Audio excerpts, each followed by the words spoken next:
A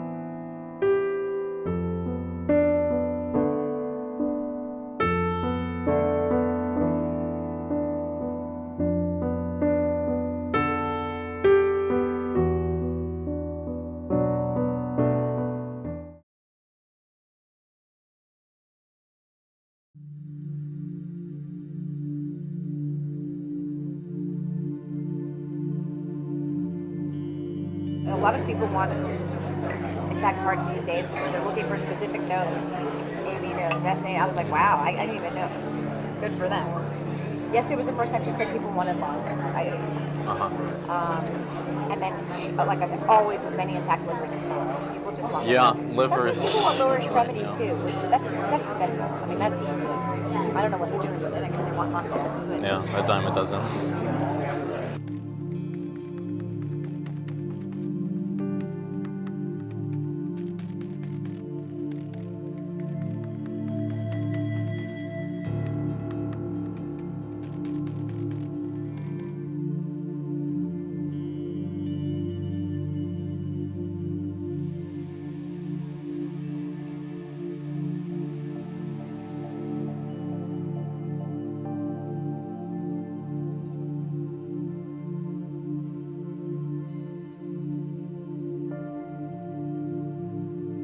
I'm the medical director for the national office for all of the affiliates. So I say, okay, what are you looking to supply today? We've been very good at getting heart, lung, liver.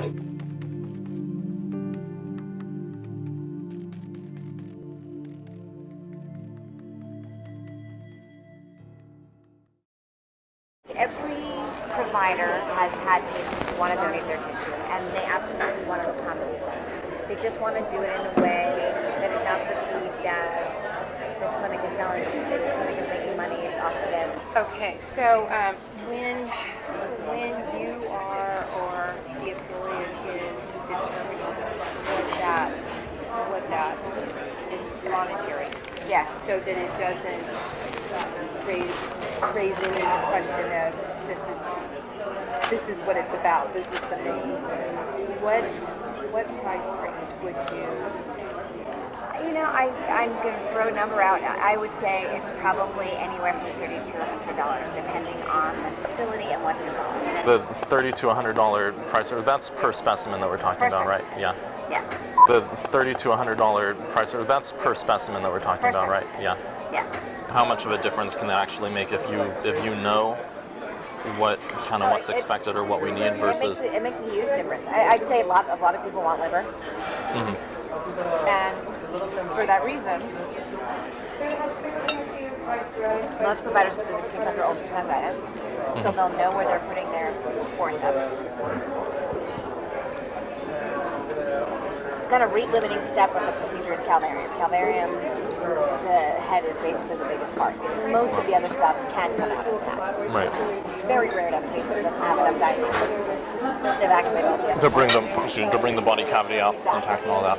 So then you're just kind of cognizant of where you put your crossbars. You try to intentionally go above and below the thorax so that, we've been very good at getting heart, lung, liver, because we know that, so I'm not going to crush that part. I'm going to basically crush below, I'm going to crush above, and I'm going to see that get out intact.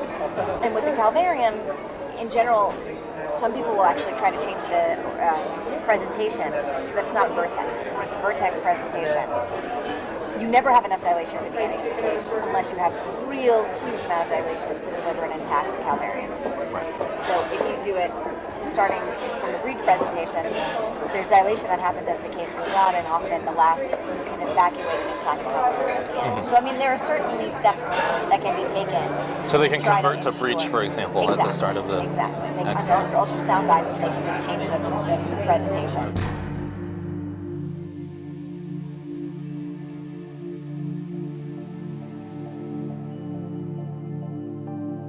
Excellent. Under ultrasound guidance, they can just change the presentation. To bring the body cavity out, Exactly. intact and all that. So if you do it starting from the breech presentation, there's dilation that happens as the case comes out, and often the last can evacuate an intact lump at the end.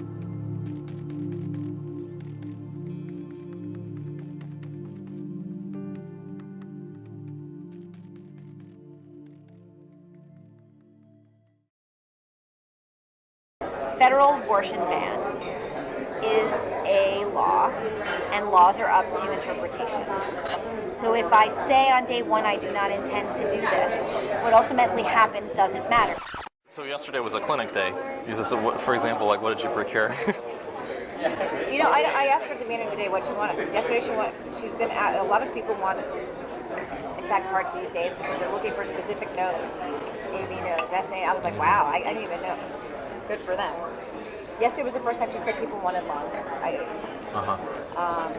And then, like I said, always as many intact livers as possible. People just want livers. Some people want lower extremities too, which that's simple. I mean, that's easy. I don't know what they're doing with it. I guess they want muscle. But Yeah, a dime a dozen. if you maintain enough of the dialogue to the person that's actually doing the procedures and they understand what the end game is, there are little things, changes they can make in their technique to increase your Even success. though they have a set way that they do it, they're open to changing them. Is that what you're The saying? reasonable people, sure.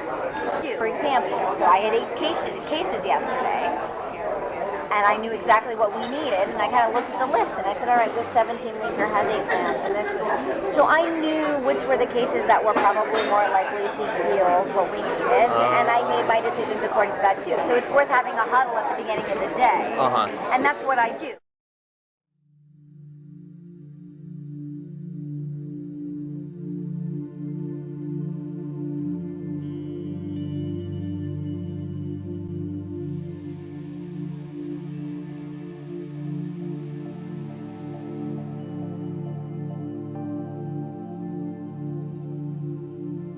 Rather than having to deal with all the different affiliates, if there were a way to partner with PPFA directly to get some kind of like pre-clearance or something, so that we have. So we tried to do this, and at the national office we have a litigation and law department which just really doesn't want us to be the middle people for this issue right now. Because we were approached by STEM Express to do the same thing. One of the Northern California affiliates said, we're working with these people, we love it, we think every affiliate should work with them. And so we had a conversation, and we said, you know, what do you think, we'll just go out and find all the people that are doing this and present everybody with a menu, and they, at the end of the day, they just decided right now it's too touchy an issue for us to be an official middleman. But that, When you say right now, do they see a future? right now, the way the Supreme Court looks, I don't think it looks very good. Okay. If you talk to my litigation and law folks, anything that's going to go to the Supreme Court right now, we are all losers. But I will tell you that behind closed doors, these conversations are happening with the affiliates. Cecile, I wanted to thank you so much for Dr. Nuka-Tola. She's been so helpful for the past couple of years. I'm this with fetal tissue collection. She's been very, very helpful with the team to talk to and how to like. Okay, great. Thank you. She's amazing. And thank you for Planned Parenthood. Thank you.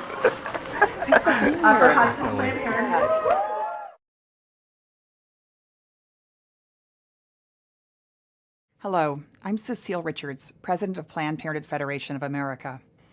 I want to be really clear. The allegation that Planned Parenthood profits in any way from tissue donation is not true. What would you expect for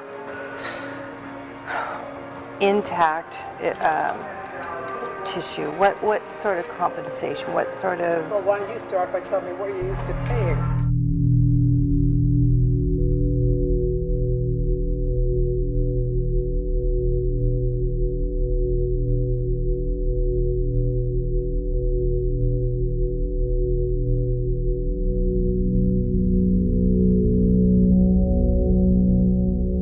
We'll be exhibiting at the Medical Directors Council good. meeting Oh, good, in a good. couple of weeks, so I don't know if you'll be attending. I'm now the president of that organization. Oh.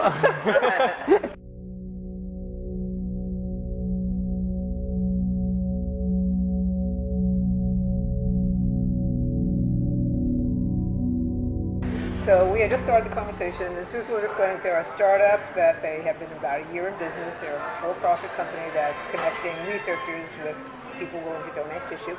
Our volume, thank you for giving it to me, is 800 a year with 60 in the second trimester. And we just started to talk about how the process worked with Novogenics down in Los Angeles when I was there. Okay. To back up a little bit, PPFA, our parent body, is on board with tissue donation, but we have to ask for a waiver to do it, and we have to lay out for them what our program's going to be like.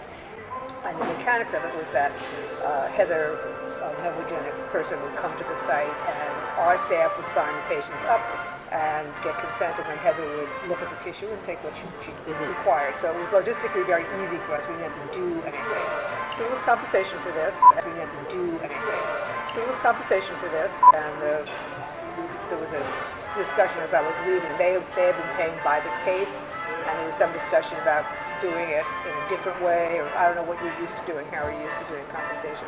The patients don't get anything, of course. But. Okay, so I'd like, what would you expect for intact tissue? What sort of compensation? What sort of? Well, why don't you start by telling me what you're used to paying? Okay, I don't think so. I would like to know what would make you happy. What would work for you? Well, you know, in negotiations, the person who throws out the figure first is at a loss, right? So. No, I don't look at it that way. I know you want to play that game. I get it, but no, I want lowball because I'm used to low things from. You know what? If you lowball, I'll act pleasantly surprised, and you'll know it's a lowball. Okay. What I want to know is what would work for you. Don't lowball it. Okay. Tell me what you really. $75 a specimen. Oh, that's way too low. And that's really that's way too low. I want to keep you 50, happy. I've been at places that did 50 too. But see, we're not in it for the money. Well, why don't you start by telling me what you're used to paying? Oh, No, I want lowball $75 a specimen, and we don't want to be in the position of being accused of selling tissue and stuff like that. On the other hand, there are costs associated with the use of our space and all that kind of stuff. So what would you think about it? Right. So way higher than that. So I'd like to start at around 100.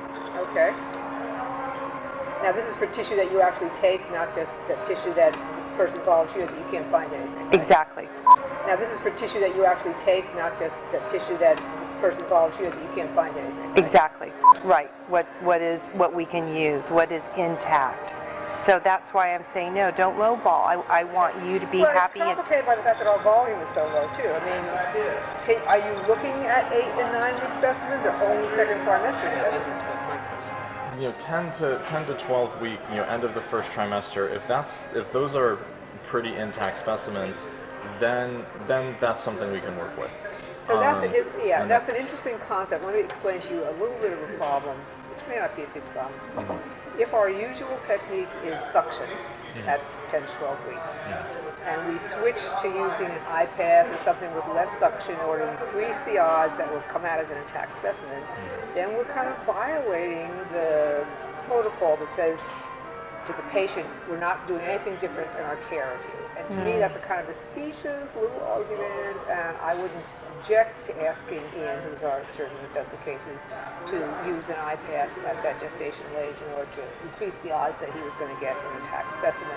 But I do need to throw it out there as a concern because the patient is signing something and we're signing something saying we're not changing anything in the way we're managing you just because you agreed to give tissue. I've heard of that before. Right. Yeah. No. It's definitely. It's touchy. Okay. How do you feel about that?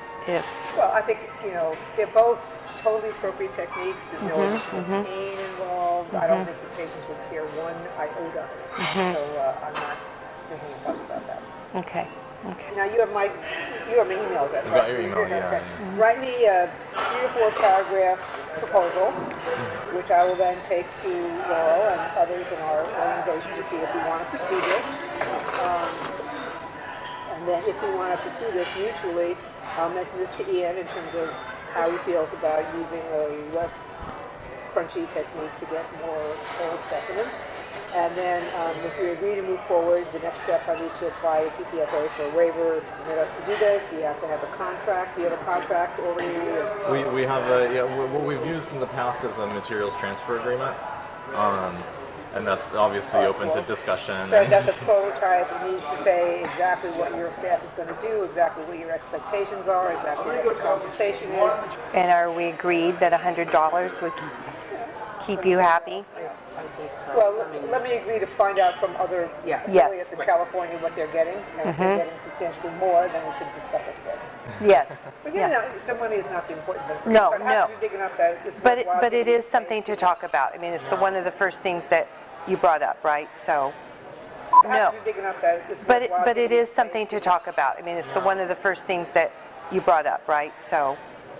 Now here's another thought: is we can talk about specimen as per specimen per case, or per procured tissue sample, which would be so that if we're able to get a liver thymus pair, maybe that is $75 per specimen, and so that's for for liver thymus pair, and that's $150, versus if we can get liver thymus, brain hemisphere, and all that, then and then so that protects us so that we're not paying for what we can't use.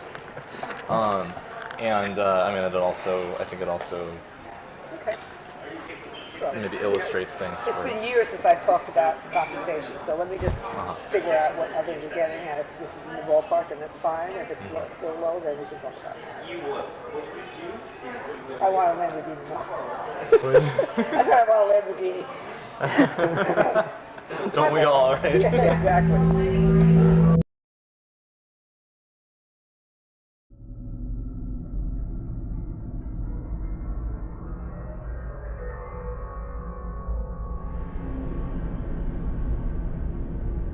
I thought I was going to be just drawing blood, not procuring tissue from aborted fetuses.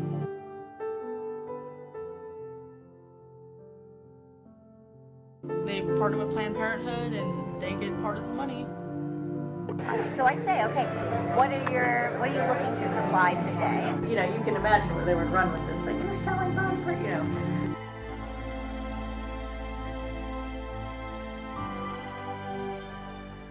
My name's Holly O'Donnell. I'm 24 and I'm a phlebotomist and an ex-procurement technician. For those who don't know what a phlebotomist is, basically you draw blood for a living. I was looking to help the public. I mean, I'm looking to make blood draws easy for children, for people. I'm very passionate about people. I find myself, I'm very humane and very sensitive. I thought I was going to be just drawing blood, not procuring tissue from aborted fetuses. I basically just went on Craigslist, typed in the word phlebotomist, lab technician, and I clicked a link to apply. It said procurement technician. I went to the website, it said STEM Express, and apply now. I applied. It was really short. It wasn't even an application. It was your name, your phone number. That was it. And I got an email back and I interviewed. And they don't even let you know in the interview what you're doing. STEM Express is a company that hires procurement techs to draw blood and dissect dead fetuses and sell the parts to researchers.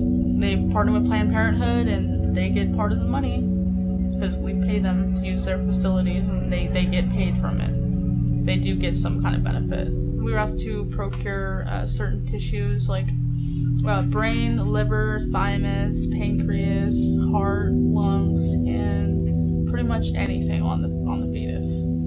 It's basically huge trafficking of fetal tissues. Right. So I'll just take a couple minutes. Sure. And Brianna is my assistant. Hi. So.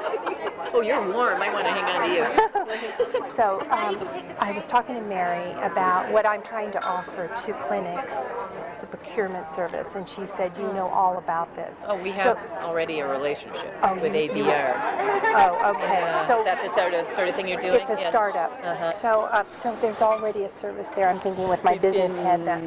Using them for over 10 years, a really long time. So I just kind of renegotiated the contract. They're doing the I can't remember what they call it, but the big collection for government level collections and things like that. So I'm trying to think of other providers in our town. There were So I don't want to sound like a salesman here, but I'm going to. So we return a portion of our fees to the clinics. So just to, as a way of thank you for this, just trying to establish. right. Get a toe Yes, in and yes. make it sound. Right. All right. They weren't looking for a compassionate individual at all. They were just looking for someone who could get as much money, as many samples. I think that's why they were interested in me as a phlebotomist, because I can draw quick. So I think that they looked at that and they wanted someone who could get the numbers up. The owner, Kate Dyer, she used to be a procurement tech, and then she went and started her own business. And now she's making a lot of money based off the poor girls who half the time don't even want to get abortions. It's a pretty sick company. Okay, so I'd like, what would you expect for intact tissue? What sort of compensation? What sort of? Well, why don't you start by telling me what you're used to paying? Okay, I don't think so. I would like to know what would make you happy. What would work for you? Well, you know, in negotiations, the person who throws out the figure first is at a loss, right? So. No, I don't look at it that way. I know you want to play that game. I get it, but no, I want lowball because I'm used to low things from. You know what? If you lowball, I'll act pleasantly surprised, and you'll know it's a lowball. Okay. What I want to know is what would work for you. Don't lowball it. Okay. Tell me what you really. $75 a specimen.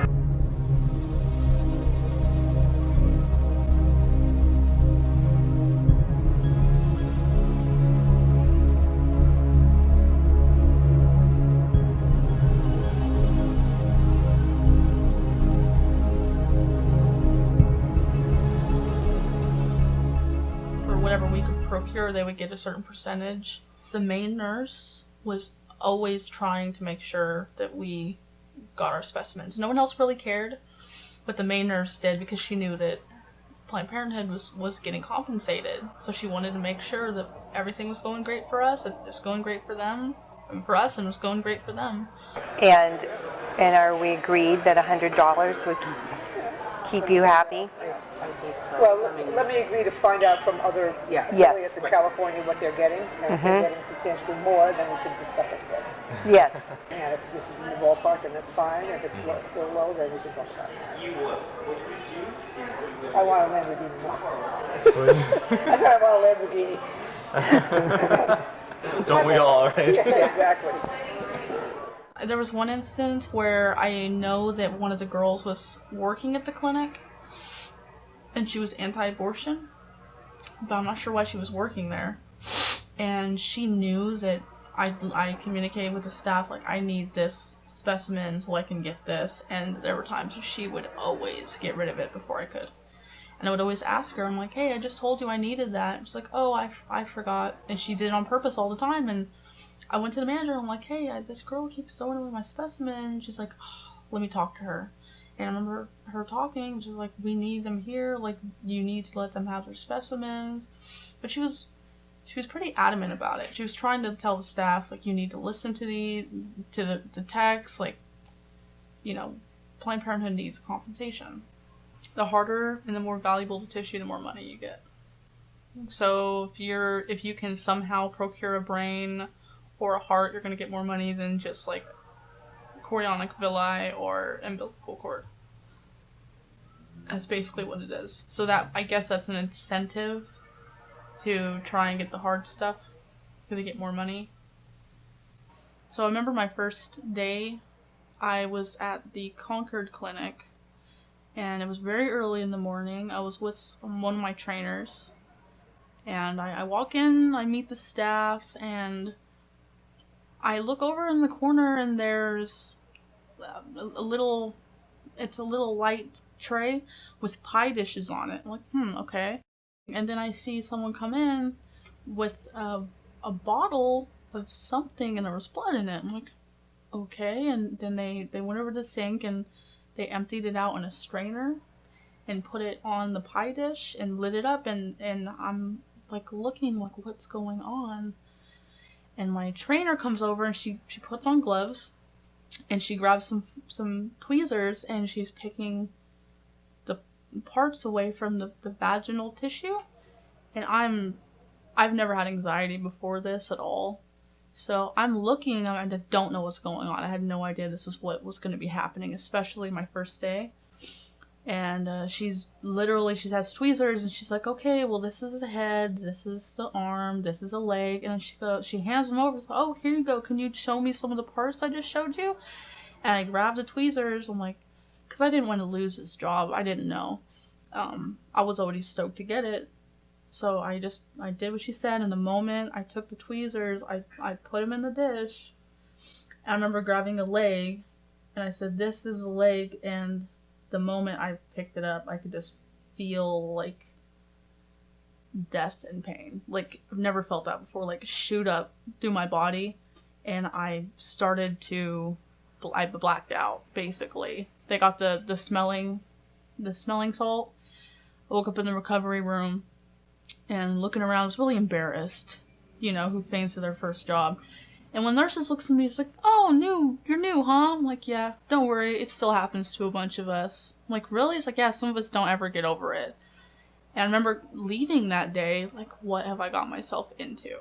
So would you call that intact? These are intact kidneys, okay. yes. If somebody needed... Because if I looked at that, I'd be like, that's good to go. Oh, yeah. That's like 21. Yeah. Yeah.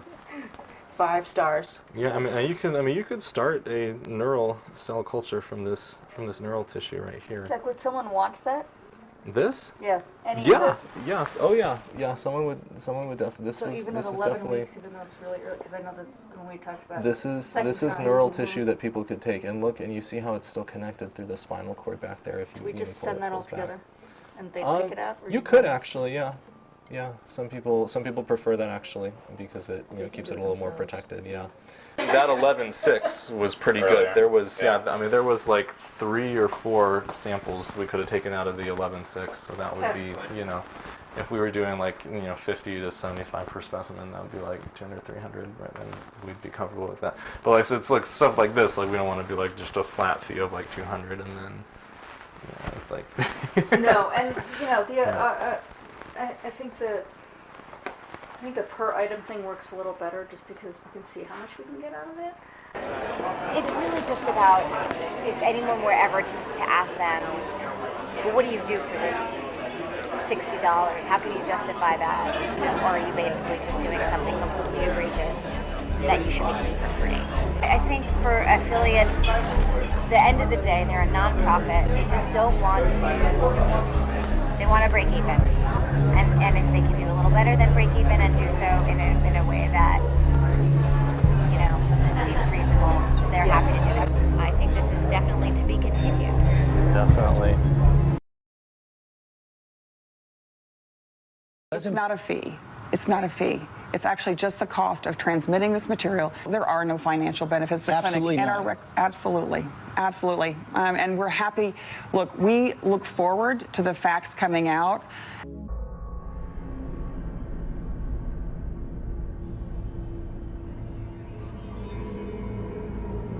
I think the per item thing works a little better just because we can see how much we can get out of it. Because if you have someone in a really anti-state that's going to be doing this for you, they're probably going to get caught.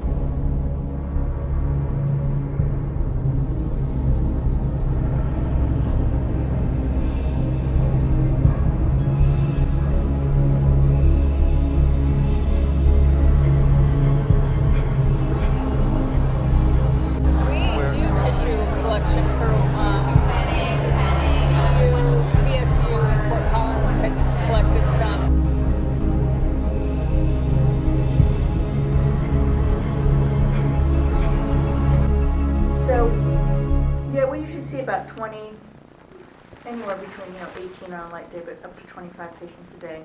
Obviously not all in the gestational age that you're interested in. But you want mostly over 14s? Yeah. You can kind of play with that lower range, I think, if the specimens are coming out more intact. And so that I mean, I guess we'll kind of get a first-hand look at that today, later on. How many procedures are scheduled? Can I interrupt just right there when you're talking about an intact specimen? So how many of those do you see?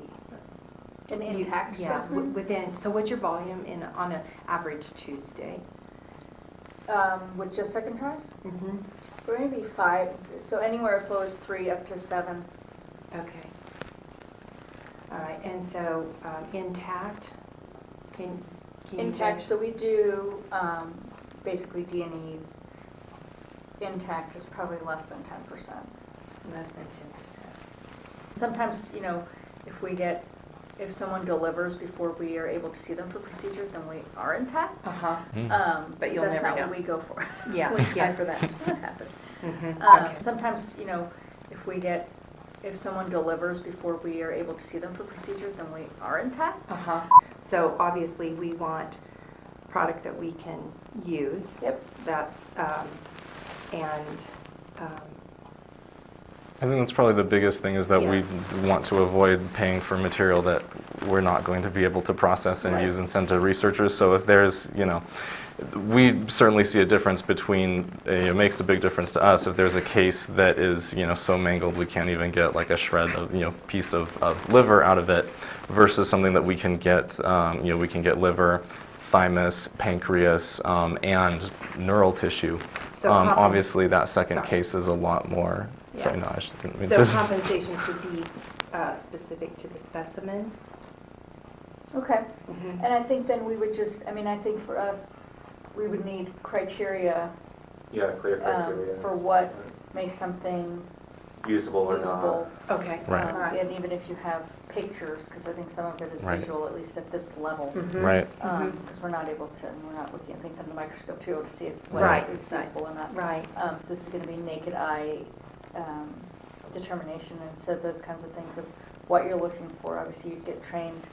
I don't know if I've ever seen a thymus, but maybe I haven't. I don't know. I know I've seen livers, I've seen stomachs, I've seen plenty of neural tissue. We usually, you can see the whole brain usually come out. You know, when you get to 17, 18 weeks, because we do some of those, and that's when you're doing a lot more of the D&E, and you might get larger.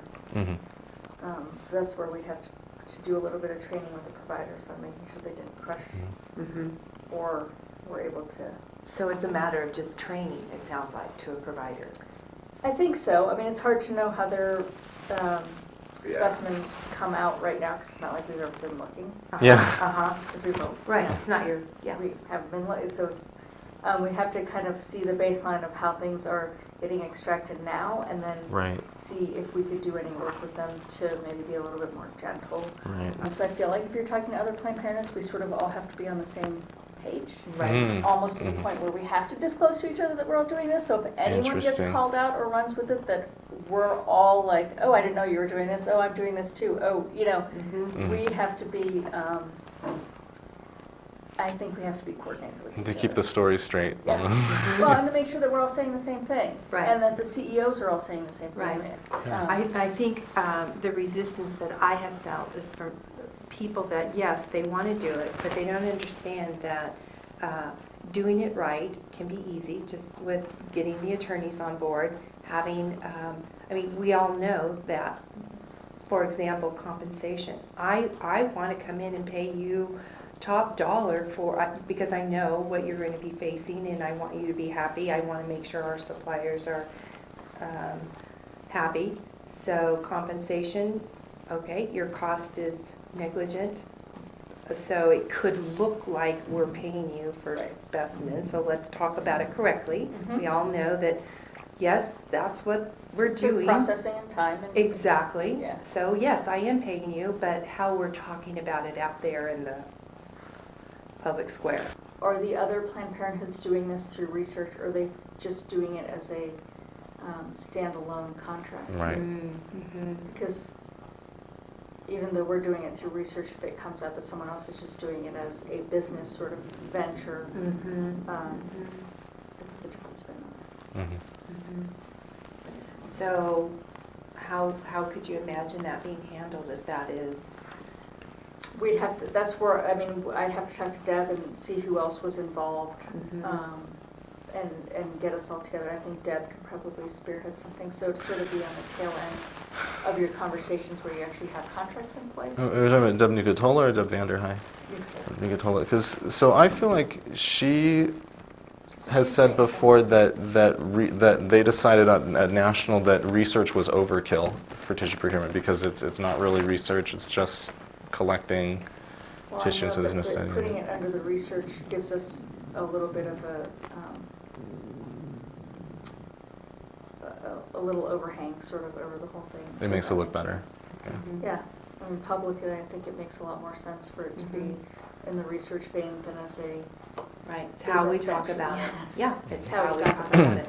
So even though they don't want to do it, and I may need to call research and Deb and just kind of shake this out because I do want the other Planned Parenthood. I want us all to be making the same decision. So if we all decide that we're going to do it outside of research, then we do it outside of research. But if we all decide we're going to do it under research, that we have a different path, that we know that we're all registering and doing the same thing. Again, it's just that cohesive bond. I think. So you really think there should almost be a national policy and protocol for how Planned Parenthood affiliates do tissue procurement? We can't, just because we're all so different. Oh. But we have to know who else is doing this.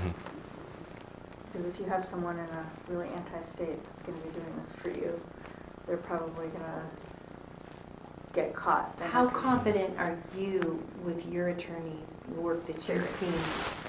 They're building many layers so that they are making it difficult. He's got it figured out that he knows that even if, because we talked to him in the beginning, we were like, we don't want to get called on, selling beetle parts across. Neither do we. You know what I mean? Like no one wants to get right. So how do we protect ourselves from that? And you feel confident that they're building those layers, and I'm confident that our legal will make sure that we are not put in that situation.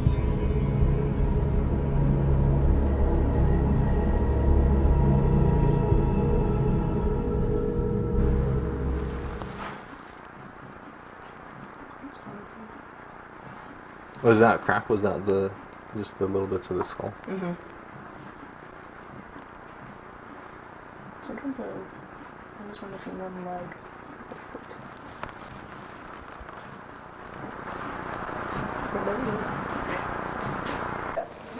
That's the heart. I think so, right? Yeah. Here's the heart. Everyone should get in on it. My fingers will smush it if I try to. You're trying to pick it up. The heart is right there. You found heart over there. So would you call that intact? These are intact kidneys, okay. yes. If somebody needed... Because if I looked at that, I'd be like, that's good to go. Oh, yeah. That's like 21. Yeah. 5 stars. There was like 3 or 4 samples we could have taken out of the 11.6, so that would be, if we were doing like, 50 to 75 per specimen, that would be like 200, 300, right? And we'd be comfortable with that. But like, so it's like stuff like this, like we don't want to do like just a flat fee of like 200 and then, it's like... No, and I think the per item thing works a little better just because we can see how much we can get out of it. So what do they want brain? What do they do with brain? No, so brain, what you can do is with brain they... Do people do stuff with eyeballs? Oh yeah. Although eyeballs, they generally want more developed than this. And the cow, first there was brain in here. Blasted out? When they got blasted out with the water. Well, a lot of times, especially with the second tries, is we won't even put water because it's so big. You can just put your hand in there and pick out the parts. Right, just pick it up. So I don't think they would be as war-torn. Yeah, war-torn. Oh dear. Well, here's some organs for you. They're all attached. Here's the stomach. Oops, sorry, leave both of you. Kidney. Heart. I think it's the stomach. A heart. Kidney and adrenal. I don't know what else is in there. Tiny. Arms. I don't see the legs. Did you see any legs? I didn't really look, but... Oh, there's some. Oh, there you go. Yep. You got all of them right and there. Another boy. Another boy.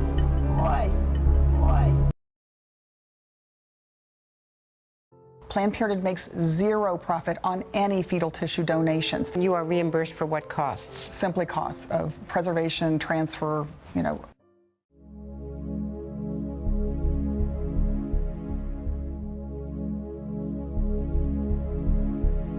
if we alter our process and we are able to obtain intact fetal cadavers, it's all just a matter of line items.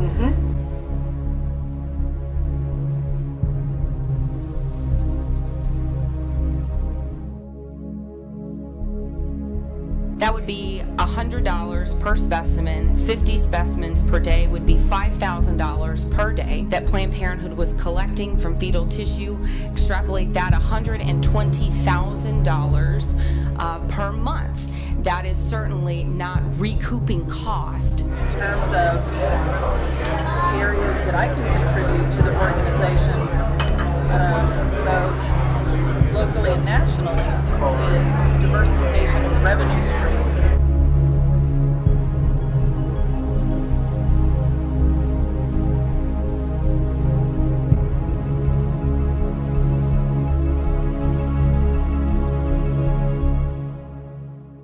Well, so under the scope of where we probably have an edge over other organizations, our organization has been doing research for many, many, many years.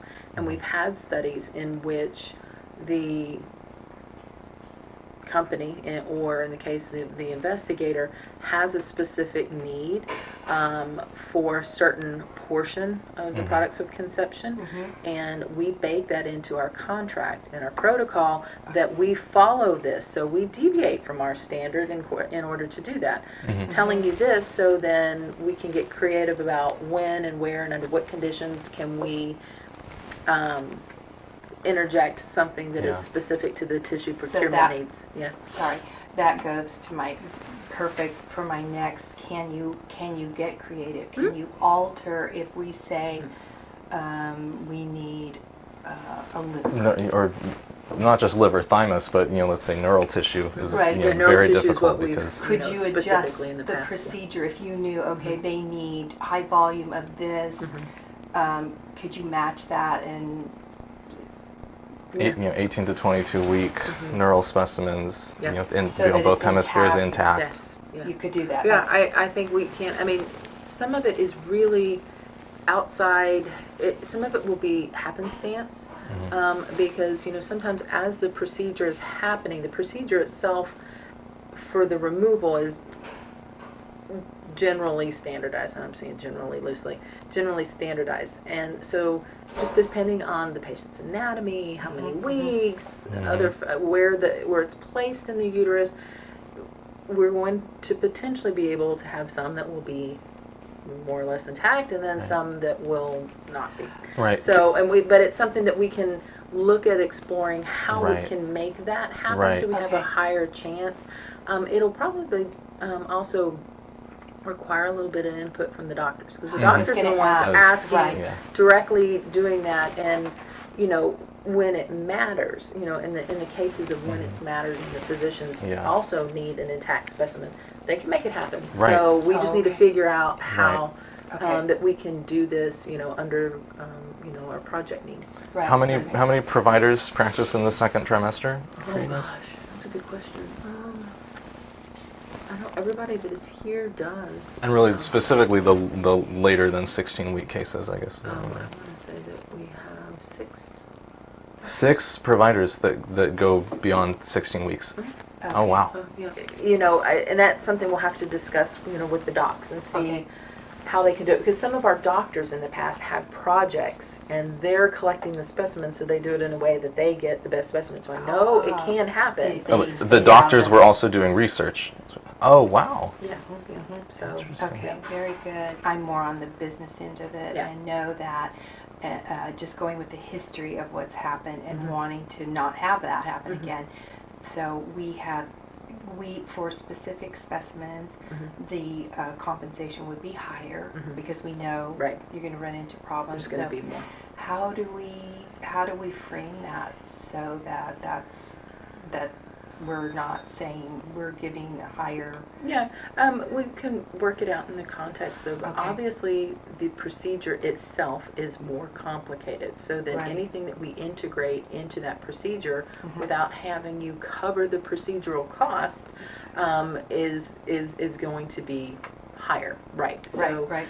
Anything of a higher gestational age, there's more opportunity for complication. There's more administrative time involved. Sometimes the procedures are longer. So then anything that we piggyback onto that for collection purposes, obviously, would have to reflect that additional time, cost, administrative burden. So that our compensation that's higher to you for our specific specimen intact could be built and into that's something that getting more information about it, as intact as you need, how we're going to do that. Then from there, when I'm working with our clinical trials and all of our additional specimen collection needs, I'm pretty bullish about getting as much information as I can prior to budgeting. Well, that your financial background, really, I think that's what you can see the benefit of this financially. Just having that background and seeing that there is it's gold out there. And it can be so beneficial. So I'm glad that you have that background so that you see the financial benefits of getting the right specimen and getting it intact. And if you have to change the procedure just a little bit within the framework that keeps it, we're all talking about it the same way in the right way. But that financial gain and the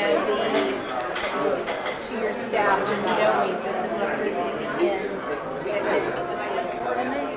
I think everyone realizes, especially because my department contributes so much to the bottom line of our organization here, even though we're one of the largest affiliates. Our research department is the largest in the United States, larger than any of the other affiliates combined. Wow. If that provider is needing to change the technique a little bit, and I know I'm going against my side of this, but I'm okay with, no, I want you to be paid per specimen, and rather than, oh, here, just ship this off. No, this is what we're looking for, and if you can do that and it compensates you and financially that's helping you to grow your clinic, I'm willing to do that. And so if we alter our process and we are able to obtain intact fetal cadavers, then we can make it part of the budget that any dissections are this, and splitting the specimens into different shipments is this. I mean, it's all just a matter of line items. And so what are they? Are they requesting just liver or liver thymus? Liver thymus longa? Everything. CNS, brain, kidney, thymus, liver, spleen, femur, bone marrow, hematopoietic stem cells from 14 to 22 weeks of gestation. They're going to engraft all of those or just the hematopoietic? Purpose and objectives. And they want it up to 22 weeks? Yeah, including CNS, brain. Wow, they want everything. See, so that's the thing. So for a study like that, if we could provide, just a whole cadaver, and then they can take exactly what they want with the full quality, and everything, that is actually going to be ideal for them. Well, it would make me very happy for us to finish up what we need to do, and I can put you in contact with them. And their range ranges 14 to 22 weeks is what they're saying. Yes. Okay. Oh, and I was wrong. They want 120. 120. This is huge.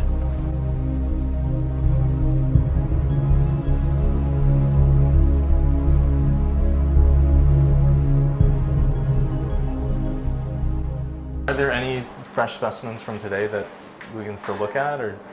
We had a really long day and they're all mixed up together in a bag.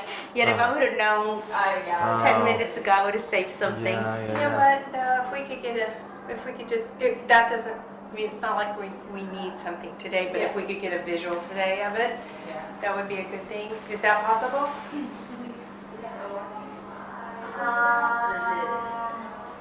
Yeah, let me see. That one's probably frozen. What we're looking for is like a visual baseline of like intactness and everything, and what's that, just so that we know like intact they are. Right. Yeah, they so like on a typical day, like kind of what that looks like, and then And what it sort varies of. like based on gestation. Sometimes they come out really intact. Do you want to do? You're not gonna see nothing intact today, because the way we collect the tissue, it all gets collected into one container. We either, you know what? Is it cremation? What was the latest case that you did today? The latest case we did today was a 5 week and 3 days. No. 20. It was a 20. Oh, I know what you mean. Right. 20 station 8. And that was one of the very first ones. So I'm assuming that one could almost be frozen. So we're oftentimes looking for liver and thymus are two of the most in demand. Yes. Excellent. All right.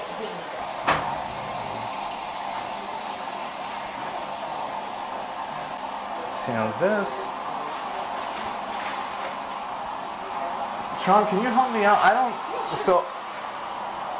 I think this is lung, right? I don't think this is kidney. Yeah, these are lungs because that's the trachea in the middle there.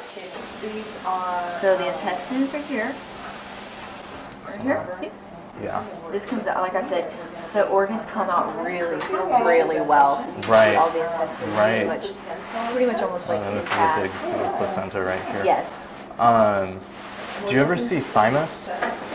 In this case is really important. Whenever we do like the 20, 22 weekers we do, you get a lot better. But it's difficult to find thymus at this gestation. Yeah. What is that age right now? This patient was like 18 weeks, I think. Is this? This is limb. Okay, Yeah. and this is like scapula. Yeah. The other thing that plays a tremendous part in this all is the dilation Exactly. that you've obtained. Exactly. And also how, lack of a better word, how cooperative the patient is during the procedure. Oh, really? Are they under conscious sedation? Or Yeah. Okay. There's conscious sedation, but there's also times where it's just not. You've pretty much maxed out, and that's their tolerance. Oh. Sometimes it's a little bit more difficult. To completely relax. Sometimes it's a lot easier to not do so many passes in forceps. So it just really varies. And like I said, a lot of it does depend on the dilation that was obtained. And like all of our procedures over 20 weeks actually go through a 2-stage dilation process. So usually like the cervix is, like for this procedure, cervix easily like at 3 centimeters. What we do in the OR is that we lay them out to account for everything before it kind of gets put back in the basin and just like sealed up and packaged up. Because we actually do a lot of collections for sexual assault cases. Kind of, but with that it's different. It's like some placenta and a long bone. But it's still very, it's very cleaned up, so it's different than this as well. So. These orbits are good too, and at this stage you start to get the retinal pigment epithelium, which is in the back, which is you've collected that before. So all the orbits are so easy, like 95% of the They're easy to find too, even in the early gestation, because you're just looking for they the. come out like firmer a month, I feel, because it whittles down some. Is that a viable number for you? How many per month? Or the gestational age, 14 to 16, or? No, 40, from like 16 to 22. There's how many per? Yeah. 40 to 50 easy. Per month. Yeah. Other family planning fellowship at Columbia, the active researcher. So she's very well versed in what she needs to do. To just change up just a little bit. Okay. They've already talked with PPFA, done Necatola and the whole group up there, and because fetal tissue donation varies so much state by state, PPFA is moving away from a standardized policy. Yeah, so because I attended the patient service day, and Kristen Flood did talk about fetal collection and stuff like that, so Very interesting. Remember when I first got here, and it was, you have to have this form, it has to be like this. We had to have this particular consent form, very specific, but that's what Kristen was saying. Because they're encouraging more participation, but they don't want to get too into the mix of it. Interesting. Okay, cool. And any idea why the other affiliates in Texas think it's illegal? Really? You want to see some more? She told me, it's like, it's not an option. Like, it's a demand. That's what your job is. There are times where they would just take what they want. And these mothers don't know. And there's no way they would know.